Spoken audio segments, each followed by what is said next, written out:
नमस्कार दोस्तों। आज बहुत सुंदर कहानी लेकर आए हैं। कहानी का नाम है समझ देर से आई।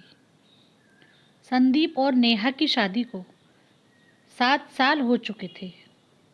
शुरुआत में उनका रिश्ता बहुत खूबसूरत था।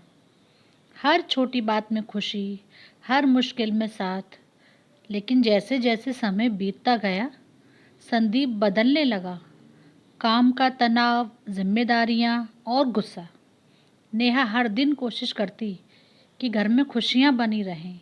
वो संदीप की पसंद का खाना बनाती, उसका इंतज़ार करती, लेकिन संदीप के पास अब उसके लिए वक्त ही नहीं था।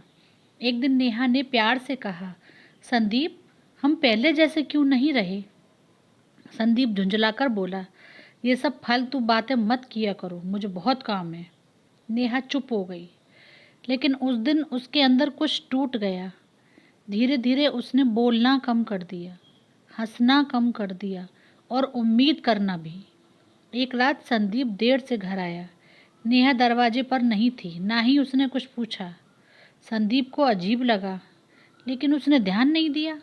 कुछ दिनों बाद नेहा बीमार रहने लगी। वो डॉक्टर के पास भी अकेले जाती और अकेली ही वापस आ जाती। एक दिन संदीप को अलमारी में एक फाइल मिली। उसमें नेहा की मेडिकल रिपोर्ट थी। रिपोर्ट पढ़ते ही उसके पैरों तले ज़मीन खिसक गई। नेहा को गंभीर बीमारी थी और वो बहुत समय से ये अकेले झेल रही थी। संदीप दौड़कर नेहा के पास गया। तुमने मुझे बताया क्यों नहीं? नेहा हल्की सी मुस्कुराई। तुम्हारे पास सुनने के लिए समय कब था? यह सुनकर संदीप की आंखों में आंसू आ गए। उस दिन के बाद संदीप बदल गया। वो हर वक्त नेहा के साथ रहने लगा, उसका ख्याल रखने लगा। लेकिन अब समय हाथ से निकल चुका था। एक दिन नेहा ने उसका हाथ पकड़कर कहा, संदीप, मुझे तुमसे कोई शिकायत नहीं है, बस एक सलाह है। संदीप रोते हुए बोला, क्या?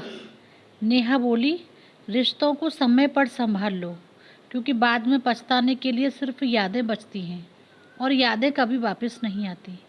इतना कहकर नेहा हमेशा के लिए सो गई।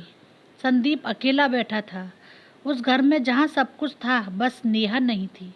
अब उसे हर वो बात याद आ रही थी जब नेहा उसे बुलाती थी और वो कहता था, अभी नहीं, बाद में। लेकिन अब कोई बाद में नहीं। सीख, इस कहानी से हमें ये सीख मिलती है, रिश्तों में सबसे ज़्यादा ज़रूरी समय और समझ है। जो इंसान आज आपके साथ है उसकी कद्र आज ही करें, क्योंकि जब समझ आती है तब तक बहुत देर हो चुकी होती है।